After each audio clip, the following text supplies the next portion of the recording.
It locks on in under 2 seconds. One radar pulse, one target. And the target it chose is the one asset the entire carrier wing exists to protect. The slow, unarmed aircraft that sees every threat in the sky before anyone else does.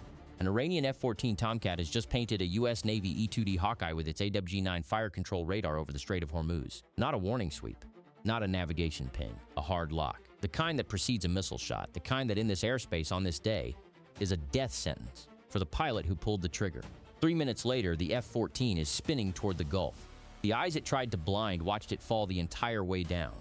This is how those 3 minutes played out, and why the Iranian Air Force sent an aircraft into this strait that was never going to survive the engagement it started.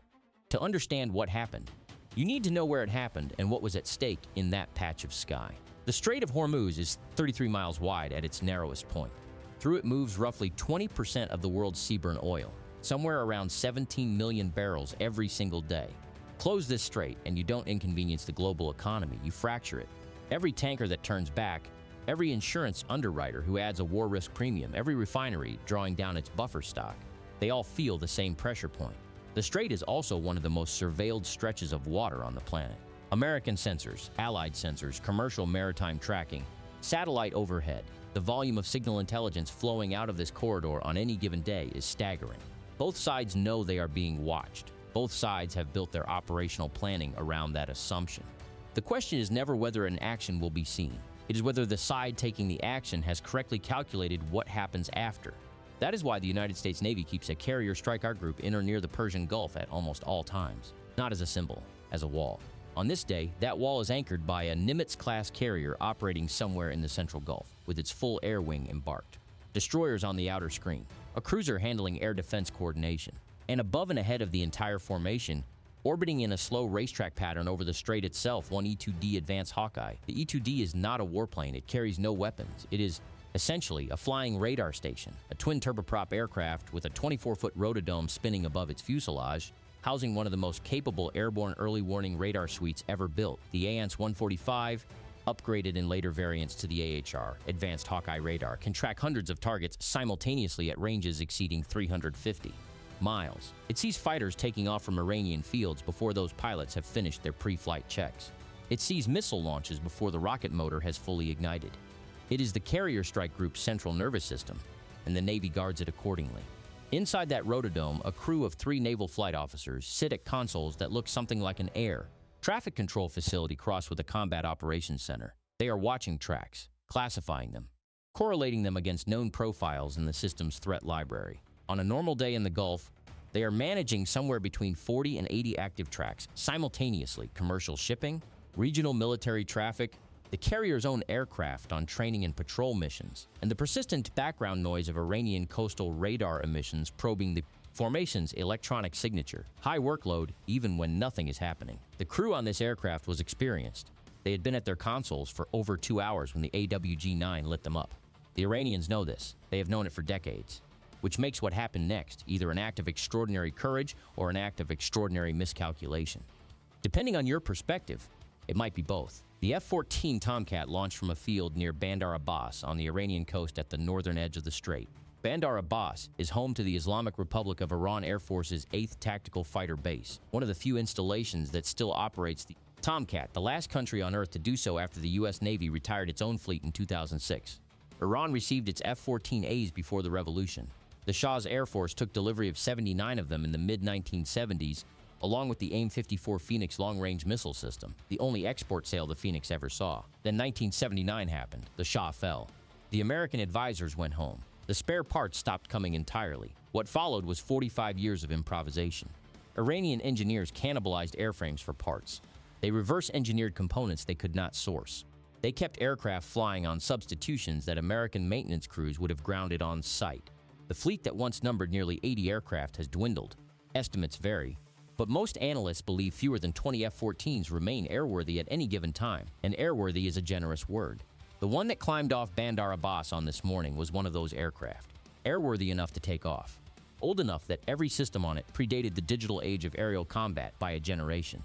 Its TF-30 engines, the same engines that plagued early American Tomcat operators with compressor stalls at high angle of attack, had been maintained through a combination of original parts, reverse-engineered substitutes, and what Iranian technicians openly describe as educated improvisation.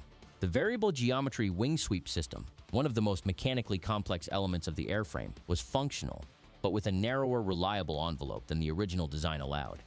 The pre-flight crew had worked the aircraft for 3 hours before the pilot. Strapped in, they signed it off. It was as ready as it was going to be. The pilot was not old.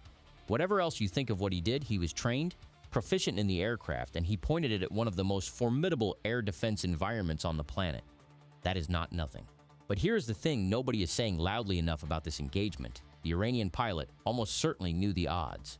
The AWG-9 radar he was carrying, the same system that made the Tomcat legendary in American service, is a 1970s design, powerful for its era. Enormous radar cross-section to hostile emitters, slow to react by modern standards. The AIM-54 Phoenix missiles Iran claims to still carry are so degraded by age and improvised maintenance that their reliability is at best uncertain. Against a modern electronic warfare environment, the AWG-9 is not a predator, it is a target, and yet he climbed, turned north-northeast, and went looking for the Hawkeye. What's most surprising about this engagement isn't that the F-14 lost.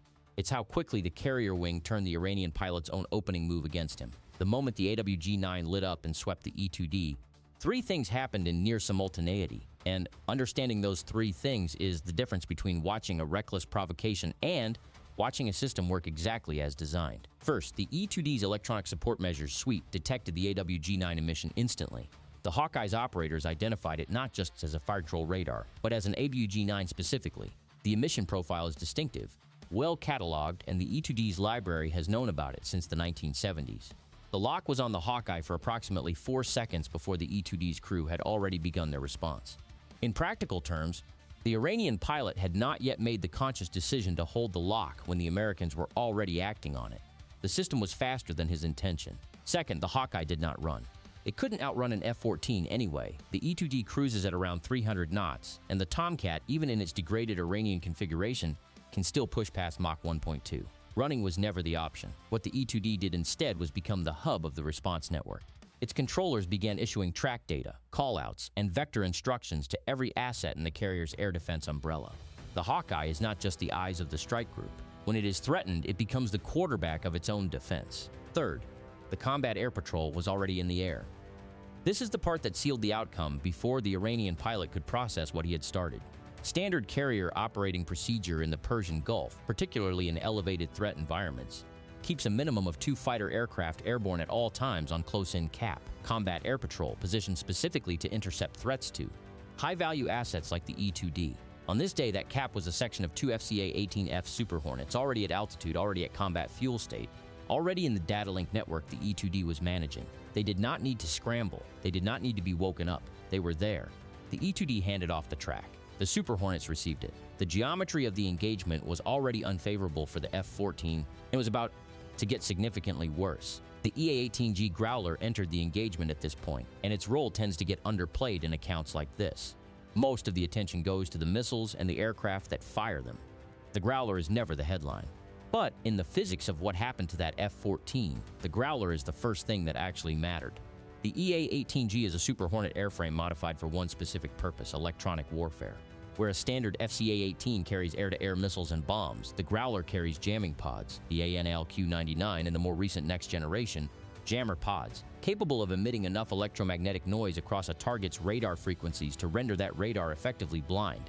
It does not care how powerful your radar is. It does not care how advanced your fire control system is. It puts so much noise into the receiver that the signal you are trying to see disappears into the static. The AWG-9 radar on the F-14 has a peak power output of approximately 10 kilowatts, capable for 1975. Against the Growler's jamming output, it is the equivalent of trying to read a text message in the middle of a thunderstorm with a flashlight. The Growler, operating at standoff range, well outside the theoretical engagement envelope of even a functional Phoenix missile, turned on its jammers and pointed them at the F-14. The AWG-9's display went to noise. The Iranian pilot in that moment was flying an aircraft he could no longer aim. He had 4 options. Break off and go home. Try to burn through the jamming with raw power, which the AWG-9 is not well suited to do against a modern system. Attempt to go visual. Close the range to within visual distance and try for a heat-seeking shot, a process that would take time he did not have. Or press ahead blind and hope. What he did in the next 90 seconds determined the outcome. But by the time he had to make that decision, the FC-18F Super Hornets were already inside their own missile envelope. Here is the geometry that ended this engagement. because the numbers are worth sitting with. The AIM-120D AMRAAM, the active radar-guided missile the Super Hornets were carrying, has a maximum range in excess of 160 kilometers in high altitude, head-on geometry. The AIM-54 Phoenix, Iran's theoretical long-range option, has a nominal range of roughly the same distance, but that figure assumes a fully functional missile in proper maintenance condition, fired from a fully functional aircraft with an unimpaired fire control system. Iran's AIM-54s are neither of those things. Conservative estimates of their real-world reliability put effective range at a fraction of the published spec. More to the point, the AIM-120D is an active radar-guided missile. Once fired and handed off, it guides itself to the target using its own onboard radar. The launching aircraft does not need to maintain a lock. The AWG-9 Phoenix combination requires the launching aircraft to maintain radar illumination on the target through most of the missile's flight. The F-14, with its AWG-9 swamped in Growler jamming, could not maintain that illumination. Even if the pilot had squeezed off a Phoenix, the missile would have lost guidance before it got anywhere near the Hawkeye. The Super Hornets did not have this problem. Their radars operate on different frequencies. Their missiles are fire and forget, and neither aircraft needed to do anything except be where they were. One of the FCA-18Fs took the shot. The AIM-120D cleared the rail and went active. The F-14 never saw it coming, not because the pilot wasn't looking, but because the system designed to warn him was drowning in noise. Here is what those final seconds actually looked like inside that cockpit, and why no amount of skill was going to change the outcome.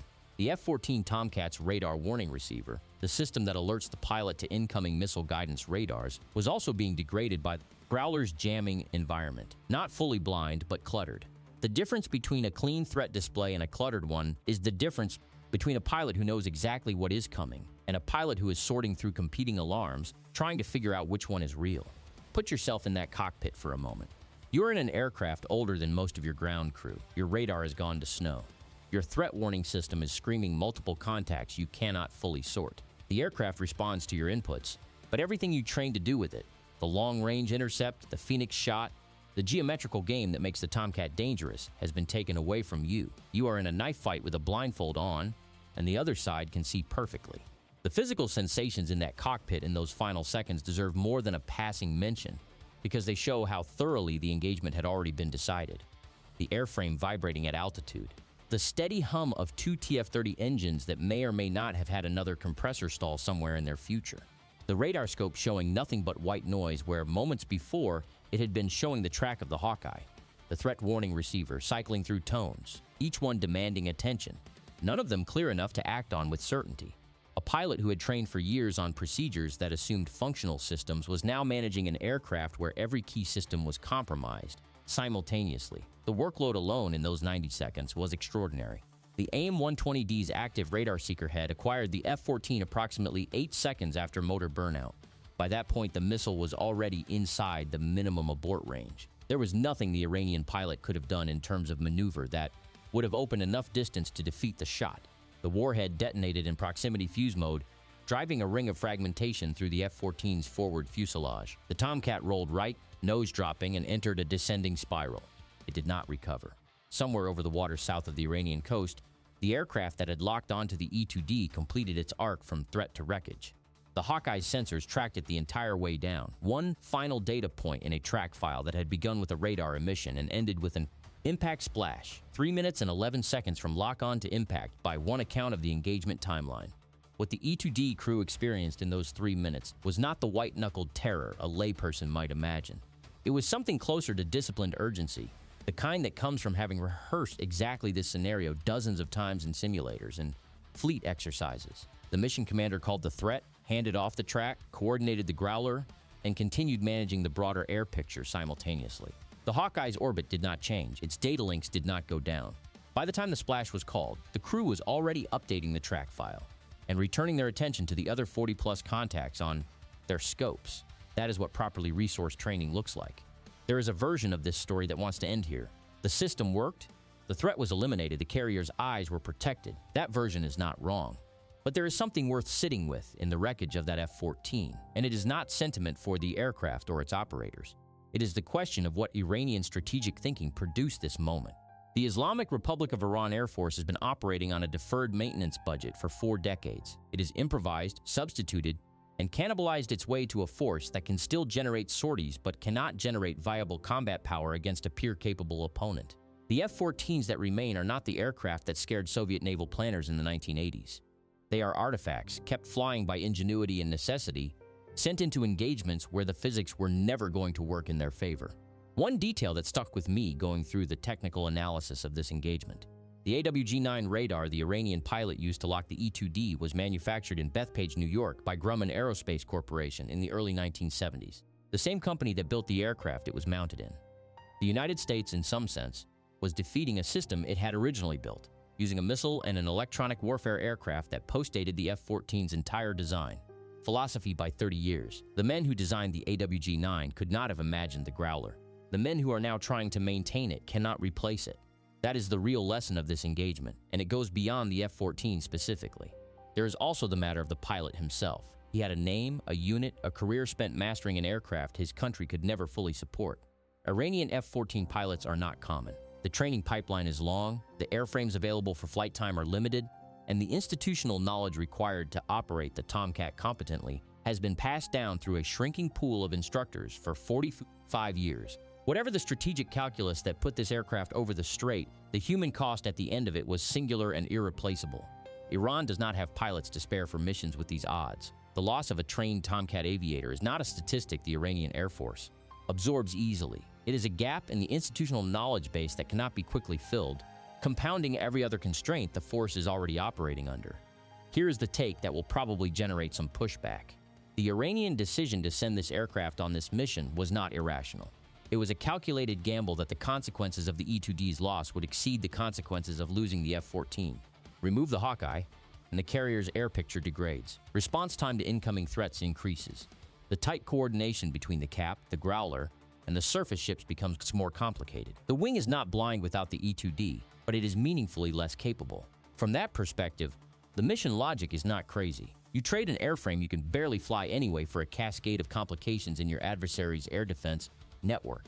What the calculus missed is response time. The assumption underlying this kind of strike is that there is a window between the lock-on and the response. A few minutes in which the shooter can close the range, press the attack, and be gone before the defense can organize. 3 minutes was not enough. Against a carrier strike group in a high alert posture with cap already airborne and a Growler on station, 3 minutes was not even close. The geometry closed so fast that the F-14 was inside the missile's engagement envelope before the Iranian pilot had finished deciding what to do about his jammed radar. The margin was not narrow. The margin was absolute. And this brings us to the question the engagement actually poses for Iranian air strategy going forward. The F-14 is not the only elderly aircraft in that order of battle. The F-4 Phantom, which Iran also still flies, is a 1960s design. The F-5E Tiger II is only marginally more modern. Against the layered defense a carrier strike group provides, the E-2D for sensor fusion, the Growler for electronic attack, the Super Hornets for kinetic intercept, the surface ships for backup, none of these aircraft have the performance to close a favorable engagement. What Iran does have is quantity. And the tactical question this engagement does not resolve is what happens when the provocation is not a single F-14 but a coordinated multi-axis push trying to saturate the defense at multiple altitude bands simultaneously. That scenario was not tested here. It is the scenario that keeps carrier air wing planners awake at night, and the one that losing the E-2D would have made significantly more dangerous. Protecting the Hawkeye was not optional. It is never optional. What this engagement shows, more than anything else, is the compounding advantage of system integration over individual platform capability. The F-14 in its prime was one of the most dangerous interceptors ever built. The AWG-9 and Phoenix combination gave it a beyond visual range capability that nothing in NATO could match in 1975. None of that legacy matters when the aircraft is operating alone in a degraded maintenance state against an adversary that has spent 50 years building the exact architecture designed to defeat it. The E-2D did not fire a weapon. It coordinated the response. The Growler did not fire a weapon. It blinded the attacker. The Super Hornet fired the AIM-120D. But the weapon is almost the least interesting part of the story. By the time it left the rail, everything that needed to happen had already happened. The real failure here wasn't in the F-14's hardware. It was in the intelligence assessment that let this mission get to the launch pad. Someone in the Iranian chain of command approved this sortie. Someone looked at the operational picture, evaluated the American posture, and signed off on sending a 40-year-old aircraft against one of the most protected air assets in the U.S. Navy's inventory. That decision deserves far more scrutiny than the outcome of the engagement itself. The outcome was predetermined the moment the wheels left Bandar Abbas. A thorough intelligence assessment would have surfaced the carrier's flight. Deck cycle, the known cap rotation times, the Growler detachment size, the surface ship radar coverage arcs, the E-2D's orbit geometry. Any one of these, properly analyzed, would have suggested the window for a successful strike on the Hawkeye. The window in which you get a shot, off before the cap is on you, was measured in seconds, not minutes. That window required not just a functional Phoenix missile, not just a functioning AWG-9, but a specific geometry at a specific moment that the carrier's own operating procedures were explicitly designed to prevent. The mission wasn't bold. It was built on assumptions that hadn't been tested against current reality. Here is what that tells us about where this strait is headed. The Hormuz corridor is not going to get quieter. Iranian air and naval forces will continue to probe, challenge, and occasionally escalate against American assets in the region. That pattern has held for 4 decades, and there is no sign of it changing.